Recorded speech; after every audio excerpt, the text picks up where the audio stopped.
Hey, my name is Acharya Adhamoganatha Swami. There'll be a test on that later. I'm a monk from a monastery in Hawaii. We are responsible for bringing the Pineapple Express here. You're welcome. Thank you. I'm managing editor of Hinduism Today magazine. Dr. Shiva Bajpai, Professor Emeritus of History, Cal State Northridge, and Director of the Uberoi Foundation Institute for Curriculum Advancement, and I wrote this book, The History of Hindu India, in 2008 in response to the 2005 textbook controversy.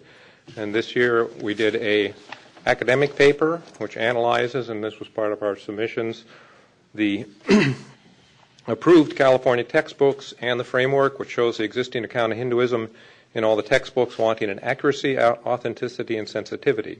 With regard to India, this draft framework prepared by your predecessors does not reflect the input of experts on India or Hinduism, nor of the community itself. We have submitted revisions that for the 6th grade that are in accord with the social content standards, that are complete, that are almost the same length as the original, reflect the best recent scholarship and the sentiments of the Hindu community, especially of the parents and their children who we've met by the hundreds in the last 5 days. These changes meet all the laws and stipulations of the state. They will be beneficial to the self-esteem and emotional health of the young students by making the narrative on Hinduism comparable to the depiction of Judaism, Christianity, and Islam in the textbooks. Thank you very much.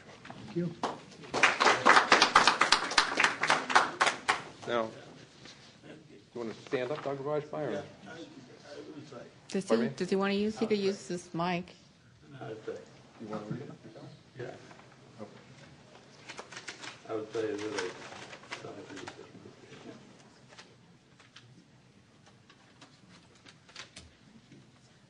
My name is Shiva Bajpai, and I'm a historian of 57 years teaching. If I sound sick, which at the moment I suffer from Parkinson's disease for the last 6 months. Anyhow, the reason I came here is to just make the case that our framework needs to be revised, and it should be consistent with the best recent scholarship and sensitivity to practicing Hindus.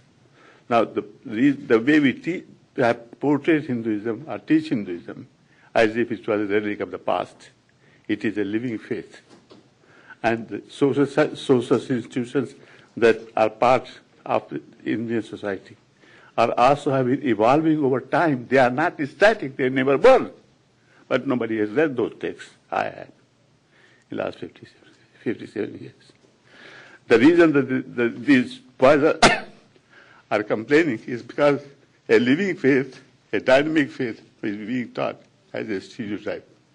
The person who writes the book, and I showed the picture last time, they don't even know what Hinduism is. They don't even know what how Indians look like. Look at some of the textbooks, your textbooks.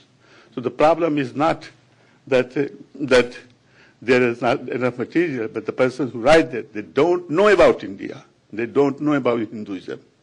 And they don't want to learn. That is the problem.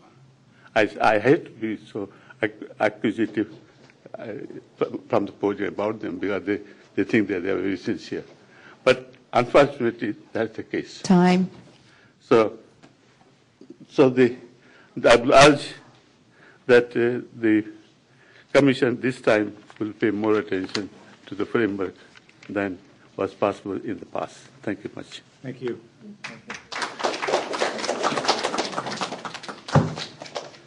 I'm sorry that I don't have the same fluency that I used to have. Right?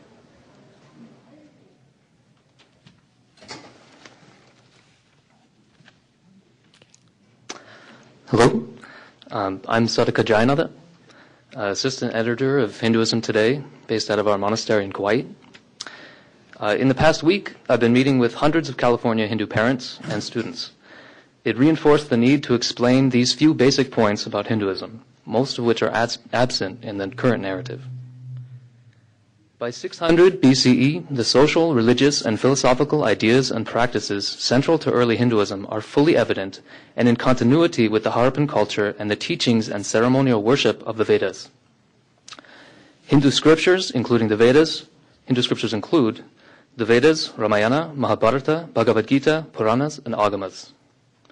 Brahman, the one supreme God, is immanent, present throughout the world, and transcendent, beyond it as well. In action, Brahman creates, preserves, and dissolves the universe over vast periods of time. Brahman also becomes the various deities and multiple names and forms who are worshipped as distinct personal gods or goddesses, such as Vishnu, Shiva, Saraswati, Durga, etc., mistakenly characterized as polytheism. Key Hindu beliefs include the identity of the soul with Brahman, Dharma, including ethics, law, and justice, karma, reincarnation, and eventual liberation from rebirth. Central practices include home and temple worship, yoga and meditation, rites of passage, festival, pilgrimage, respect for saints and gurus, and above all, this profound acceptance of religious diversity. Truth is one, paths are many. With the world's two largest democracies, the United States and India, becoming intertwined socially, economically, and spiritually, it is extremely important that American students accurately understand Hindus, 1 in every 7 people on earth.